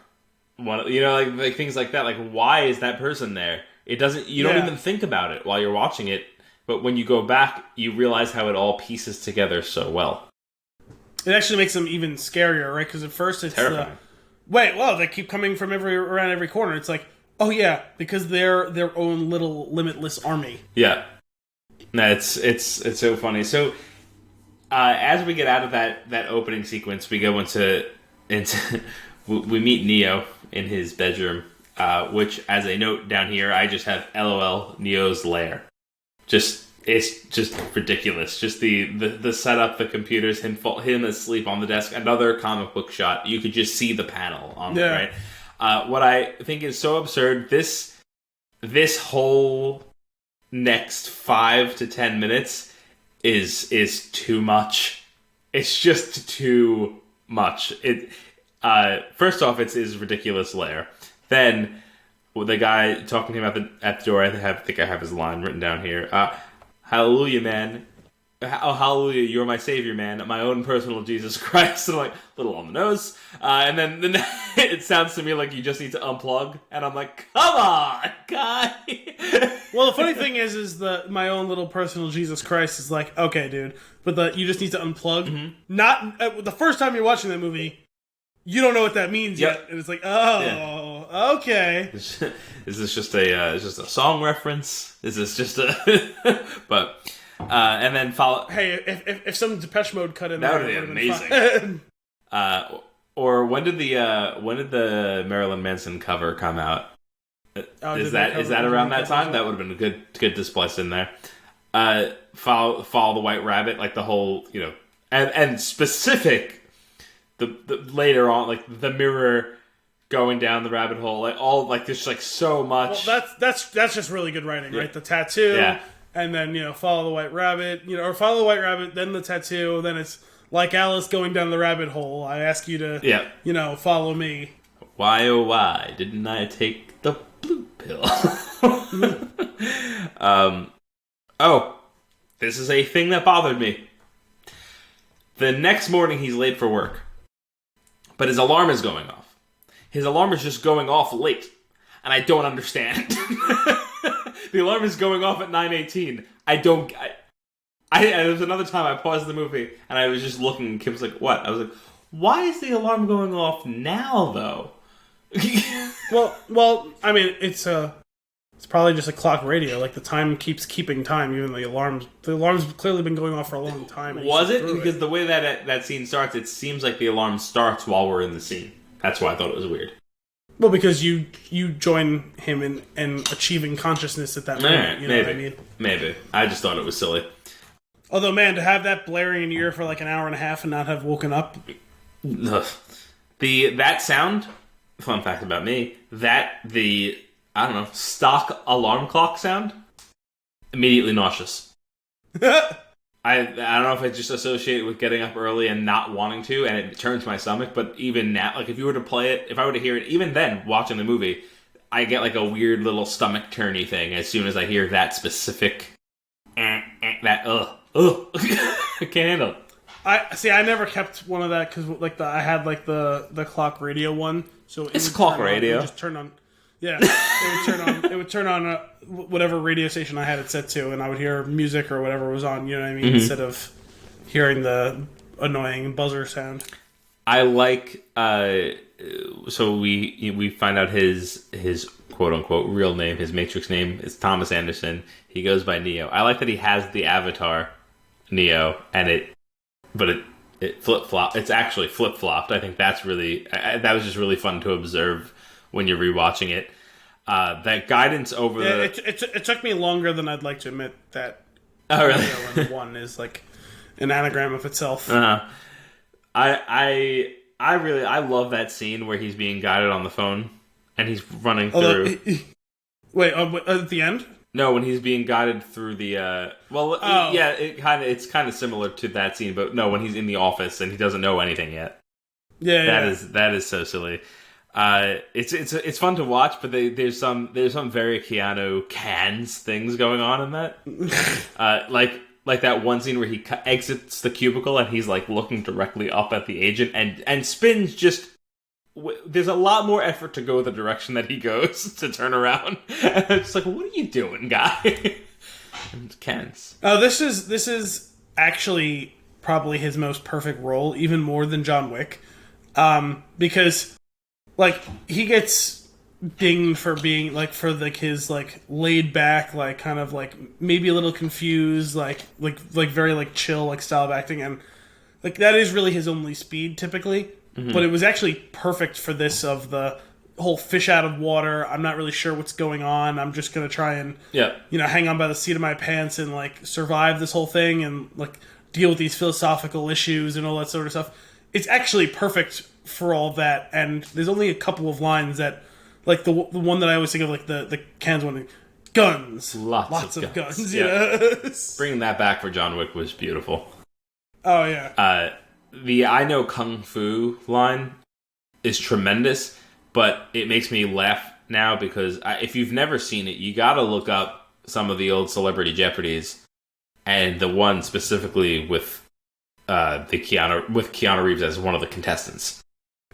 I don't remember and that. He goes, "I know kung fu," and Will Ferrell, playing the host, goes, "For the last time, Mr. Reeves, no, you don't." And he asks that it's in Final Jeopardy, and screw it, let's just go to Mr. Reeves, and your podium's missing. I don't know where it went. I'm confused. I'm not even sure if that was the one of Keanu Reeves or of Nicolas Cage, but they pretty much are acted the same way in those Celebrity Jeopardy skits, which is really they're so much fun. The interrogation scene. So once I'm glad you brought that up because that's also got one of my favorite like bits of like just letting Hugo Weaving do something. Oh yeah, he's eating up the scenery. It's where how are you gonna have your phone call if you don't have a mouth? He's so satisfied with himself in that moment. That little smirk. And that little smirk that he starts to give as he's about to start laughing, and then he starts laughing. It's so good. And he's creepy. It's so good, it's so creepy, and it's so... I remember it was so terrifying, like, watching it, and I was like, oh my god, where the fuck did his mouth go? What is happening? That scene, as we go into it, I don't know if you notice, it pans in from a view of a ton of television screens. And I'm wondering, is that the first scene that's from the architect's point of view? In that, did they know exactly where they were going at that point? That's a good question. They probably had to have had it sketched out in some way because of the whole thing with the Oracle and the Architect being like kind of the mirror images of each other. Yeah. So since they already had the Oracle in this movie, I have to imagine that they had at least the concept for their father figure. Right. It's bizarre because like it's now going back and seeing it, when I watch that scene now, I was like, because it's too many screens to be anything realistic. But it's also even more than a specific nod to the Architect. It's supposed to be conjuring up the idea to you, the whole thing. I mean, this is all very much an allegory for the concerns of a police state and what that means and having Big Brother watching over you, right? And so that's consistent with that messaging. Mm-hmm. It's like a visual representation of what they're getting at with this whole thing. Yeah, that's fair. It's just it just seemed perfect because it feels like the room from the third film. Yeah. Which is the second one? Is it the second one? Yes. Yeah, because as soon as he leaves that room is when he makes the choice to go try and save Trinity when she's falling out of the building. I have to rewatch the other two, for sure. Listen to me, Copper Top. That's where your nickname came from. Today, that is one of the oddly named people who gets one or two lines in the movie, right? Yeah. Isn't that one? Was it Switch who says it? Not like this. Oh yeah, one of the great gifts of all time. Yeah. We use that a lot. Yeah. We use just the phrase a lot. Well, that too. But the pill scene. What? Okay. So I got to watch the movie in 4K, which was just outstanding. It was really fun. The reflection, the way this scene is shot, again, straight out of a comic book, because that's how they would be able to show you both perspectives at once. The camera on Morpheus with the super reflective sunglasses, in one lens seeing his hand with the red pill, and one lens seeing his hand. Like, I just want to freeze frame that and just stare at it. It's such a great scene. I never noticed it the first few times I saw it, and then I saw a still of it online, and I was like, oh wow, that's really funny. Oh, it's so good. It's really funny. Halfway through, or not halfway through, a little earlier on in the movie, when we see the agents, I turned to Kim and I was like, I have those sunglasses. And she goes, what? I was like, yeah, no, I bought Agent Smith's sunglasses, and I still have them. I found them in a drawer the other day when I was cleaning out my office. And she goes, nice. You have those specific ones? I was like, yes. I also have his. And I pointed to Keanu Reeves. She goes, I was like, he doesn't have them yet, but I have them. She goes, what are you talking about? And then Morpheus came on screen. I was like, I wanted those sunglasses. And she goes, what is happening? I love how they all have their own, like, thing, right? Whether it be, like, the leather trench coat for, like, Morpheus or whichever leather... Well, first of all, there's a lot of leather in this movie. But each one has, like, their own, like, distinct... Like, they're not wearing the exact same coats. They're all wearing their own thing. And Switch is the one who wears white, right? Everyone else wears black and she wears white. Which I guess goes with the white hair. And Mouse, like, just doesn't have nice clothes at all. Isn't Mouse wearing a pinstripe suit? Oh, I'm thinking of him on the ship. That's why. Yeah, he has the most threadbare clothes of all of them, right. I think. But for some reason, they're all wearing leather, and he's wearing a pinstripe suit in the scene where he dies. Oh, that's so sad. I feel that scene, though, very much feels like we don't really have any more use for him. And they just write him off. Also, I mean, listen, those are some badass guns. How many rounds he dumped into it and killed one guy? That was as bad as the rebellion dealing with the stormtroopers coming through into the Tantive 4 in the opening scene of Star Wars. Like, what are you doing, man? They're coming through a doorway. Like, you just have aim to at the doorway. In the general direction. Yeah, you'll get it. He'll get this. It's gonna be fine. Like, sure, maybe they'll take you down, but you should be taking down 6 or 7 of them minimum. You were mentioning their clothes. One thing that's more important to me is their stance, especially Morpheus' stance with his arms folded behind. He's not comfortable, and he's he is, because that is an elite parade rest and like military like stance. Although he's able to go even further with how he's able to actually clasp his own forearms. Because he's dislocated both of his shoulders to do so. It's an incredible amount of flexibility for a guy who's, especially in that movie, was in pretty good shape. Yeah. Like, he was pretty jacked. Like, he's a big dude. I can tell you, I'm not as broad across the chest as he is, but I do not have 1/4 of the flexibility of that to do that. Like, I mean, he has much longer arms than I do, but, like, it's incredible.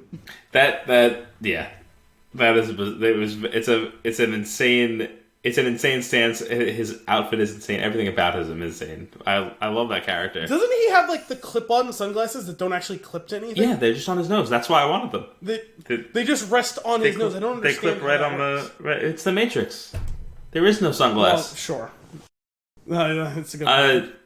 The pill... I was always confused about the pill itself, and it symbolizes the whole... They created within the Matrix. They gave the humans choice because that was the only way they could stabilize it.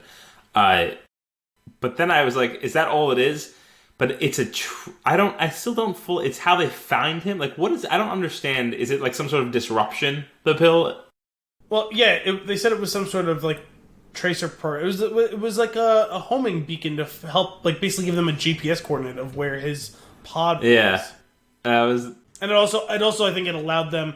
I think technically they were hacking the connection to his brain because it's what allowed them to actually cause it to pull out. Right. Okay. Which is also why, like, he's hallucinating and, like, short circuiting basically when it. Yeah, because he's kind of half in, half out at that point.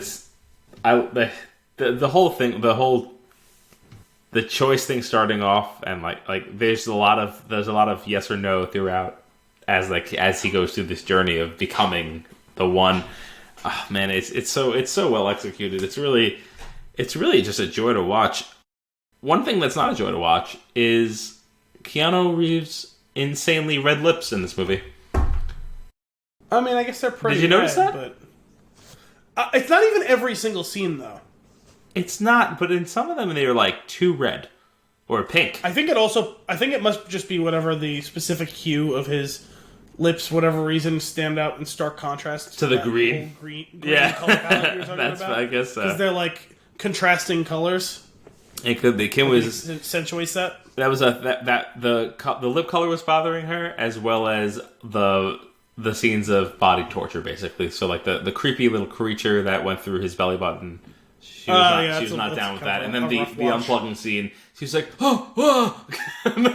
Hey, you know what it is? It's really just when he pulls the slow pull. Oh, the one out of his throat.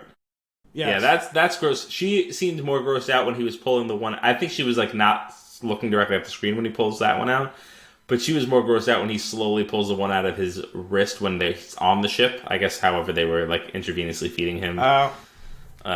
Yeah, but like I was okay with him because you see the ports and it's like, okay, like it's literally plugged into this embedded like port or whatever. No, the one where he yanks it out of his throat and it's like, oh, that's really long. That he felt that the whole way up. Like, that's the one that gets me. Yeah. We've been actually doing a pretty good job of. We've been going through the movie pretty much scene by scene, so without skipping over this one area, we go through. I will say that the whole. Well, go ahead. Actually, go ahead and say what you were saying before I go. Unless it's in the same area, because I was moving on to another part of the movie. Oh, yeah, I guess it was somewhat similar, because it's like a couple of scenes later. The whole scene, even though the whole quote-unquote like Basil exposition thing isn't usually that great, in this time, it begs the explanation when he sits down and shows him the whole history of it on the TV screen and all that. And it was like a very clever way to do that whole thing. You know, and when he reveals, hey, we're in like a subsection of the Matrix right now, like that we've created for ourselves, like spoofing that code or whatever. Like, that whole thing was really cleverly done. If you're going to have a ridiculous exposition dump, dress it up in a way that's interesting and intriguing, that makes you want to follow along. Like, not be like, oh, God, they're just going to explain at me for, like, 5 minutes. You know what I mean? Like, no, like, it's almost interactive. Yeah. You know what I mean? Because it's basically, it's interactive for him. You know what I mean? And we are all him in that scene where he's basically going, what is going on? He's freaking out. When they're so in that, even in that space, the training programs, that's such a fun scene to relive if you go back and rewatch the movies. They're so entertaining. Couple of things. I know Kung Fu, great line. We got that earlier. One of the ones that I really like is when he goes, "You think that's air you're breathing?" Yeah. And he goes very smugly, goes, and I was just like, oh, you savage. It's so good. And then, are you saying I could dodge bullets? Another ridiculously delivered line, but then followed up and completely negated by, when you're ready, you won't have to. And that his delivery with his booming, thunderous voice, which I'm pretty sure only comes through the subwoofer on a surround sound system when you listen to that scene. That's when that happens, I go, yes! It's such a great scene. This one's weird. When they are hiding from the squiddy things, they turn the lights off. Morpheus puts a beret on. Does he? Why? Yes. Oh, wait, that was not the end, right? The earlier in the movie? It's earlier. It's the first time we find out. I think it was because it's cold on the ship when they don't have the power on. Because remember when he first comes in to talk to him in the bunk or whatever, he's like, yeah, like it's cold, like it's going to take some getting used to or whatever. I think it was literally just because they were going to turn it off for like a couple of hours or whatever while they were sitting there and hiding out. Like it was going to get cold on the ship. So it was a functional, like, beret / It's a very silly thing when it happens. I forgot about that, but yes, now that you say it, it was because they did say something of like, you know, like, yeah, it's cold sitting on the ship. So what's incredible, so it's like kind of like right after that, after all, like all this explanation, all this weird stuff, it's like time for shit to hit the fan, and then it just gets nuts. Like then the movie goes crazy. We go in the Matrix, and like all hell breaks loose, and like all the rest of the story, it's like, all right, time to kick it into high gear. We've held your hand through explaining what this thing is. You either get it or you don't, and now we're all in. And they just dive into the rest of the movie, and it's just it's just nonstop from that point on. It's insane. Dropping the gun by Tank's hand. So when Cypher shoots Dozer, shoots Tank, or shoots Tank, then kills Dover. The way they focus that scene is he drops that gun right by his hand, and you think in that moment that he's dead. It's like, that's another one made for the rewatch, is because it's so perfect that's why it's there and why he has easy access to it when he gets back up to kill Cypher. And it was just like, man, I love it. I don't believe it. Yeah. Believe it or not, and so you're still gonna fry. I couldn't possibly kill him, could I? You know. Oh man, that scene's brutal when he's Tell me, do you love him? Yes. No, I don't believe it. I don't believe it. Oh man. So let's we've gone through a decent amount of the film. A couple things. I've a couple of quick notes I want to throw for later on. Some beautiful scenes. One specifically, I mentioned the helicopter earlier. That scene is just, I love the way they do that rippling effect through the building and then shattering all the glass. It's so cool. Actually, even the one right before it, when Morpheus finally breaks the strings, so good. and they've shot up the thing, and the water is cascading on and around him, and he's busting out of the chair in slow motion. Yep, and then they dive to meet each other. It's such a good scene. But I mean, even before that, though, with whole thing with the water spraying everywhere as it's going on, that's a really cool looking scene before he actually he actually gets up to run through the whole thing, and then the whole thing where he's shooting through the wall and pops him in the fucking shin ankle. Horrible. I don't really know how he's walking after that, but even when he's doing it, when he's running and the steps, and you see the splashes coming up out of the steps, and it's that whole thing is it's just so fun to watch. It's like a rewind loop. I just keep going through it. The other piece that I really love is when Neo and Smith have the standoff, and they do this kind of gust of wind thing, and just random garbage crap from the city is flying by. You need some old western. It's so good. Yeah. And play it. You might as well play it because I hear it anyway. Just make it happen. Who is the end of the movie? Who is he talking to on the phone? Smith? No, I think it was supposed to just be the audience. Yes. Okay. Well, I think it first starts out with him. It's I think it's essentially his manifesto. Because doesn't it start with him? I forget the order of it, but he addresses both specifically the machines and the agents, and then also the people he's planning on liberating. Yeah. So it's such a badass scene of him flying away, though. It's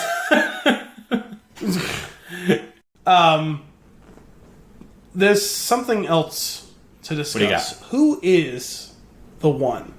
Is it Neo or is it Smith? I think that's a discussion for a sequel. Oh, you don't want to do that? I don't think so, because I think that it's worth. I think it's worth doing an episode on each of these.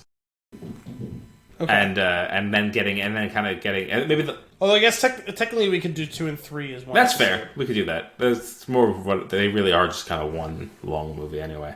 Well, that's how it was done. They were shot together. They were released. So let's get into that in that space.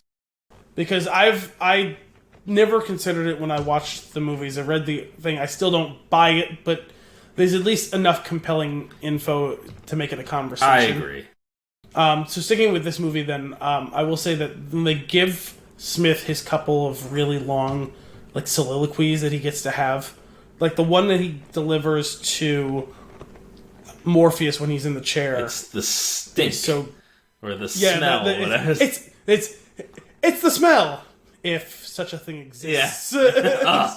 He's so epic. I must break free. He's grabbing the side of his head, and he's like, get out of this place. It's so uncomfortable. And it's so intense. I have searched through all the records, and humans are nothing like anything else in the world, with the exception of one thing. A virus. Oh, man. You infest this host. You're a plague. He's so good. Are your cure. We should do a supercut of all his monologues throughout. The one that I would always think would have been cool to memorize, but it's just too much. There's too many lines. is the one from the second one. Oh. You know, his rant on purpose. It's purpose that defines us. It's purpose that drives us. It's purpose that binds us. It's purpose that, you know, there's like 15 of them. Yeah. As each new Smith walks in, and that's when Neo starts realizing, oh, I'm fucked. Yeah. That scene does not hold up. That's some bad CG. I know we're talking about the second movie right now. That is it's rough to watch that CG now. Well, I remember the first time I saw it, I was like, wow, this is cool as shit. Absolutely. But this is all really CGI. Yeah. The last thing that I have here was, should we just live in it? Should we just stay in? Just deal? Well, I guess if there was a chance that you could blue pill it, then maybe, but I always thought it funny that Cypher bought the deal. Like, what is the incentive for them to hold up their end of the bargain? Right? Because, like, the thing is, if it was one of those, like, oh, like, I'll scribble it down on a piece of paper and I'll leave it somewhere, and, like, it's got, like, a time-locked safe, and you're only getting into it after you've put me back in, like, then it's whatever. But they needed him to be out and alive to get them, right? Once they've got them, what's the incentive to keeping him around? Unless... I mean, I don't know, maybe for them it would be that important to try and, since he was willing, to reclaim him for the whole purpose of him being the power source. But I just wonder what the resources are worth it. You know, if he already was susceptible to having been busted free once, why wouldn't he be again? Right. And if he forgot about it, he's not going to remember about the deal. Mm-hmm. Yeah, it's a bizarre thing to drive the plot. Like, it's the type of thing where I could totally understand his motivation of, I'm tired and I don't want to do this anymore. But that's more of a time to give up / kill yourself thing. Let's not undersell his ignorance is bliss speech. Yeah. That's great. That's an intense scene. Well, you know what? He does say, the thing is, he kind of hints at, he does say something along the lines of, like, no, like, I gotta be back in first. Like, I want this, I want that. But I want to be someone famous, someone important. Like an actor. Oh my god. So, that's so silly. I love that. Good old Joe. Yeah, you are right, though. They don't have, like, realistically, it'd just be like, okay, cool. Bye. Yeah, thank you for your services. Right. We're not going to bother wasting the resources to get you plugged back in. We're just going to blank slate you and flush your body into a... The ultimate tool for a master thief. The clean slate. Oh, man. Do you have anything else? No, not really. Right, then at some point, we won't make it too far out. We'll do Reloaded and Revelations. Revolutions. Reloaded and Revolutions. Although I can understand why people would have some doubts as to whether we would get to a movie that we promised them. True. Especially a Wachowski movie. True. We'll get there. That's all for this week's episode of Flix in a Six. We hope you enjoyed it. As always, if you have a movie for us to review or nuggets for us to discuss, you can send those requests to flixinasix@spintune.com or tweet us at @thespintune with the hashtag FLI6. Tune in next week for more movie and beer goodness. Until then, I'm Anthony Costanzo. I'm Al Beals.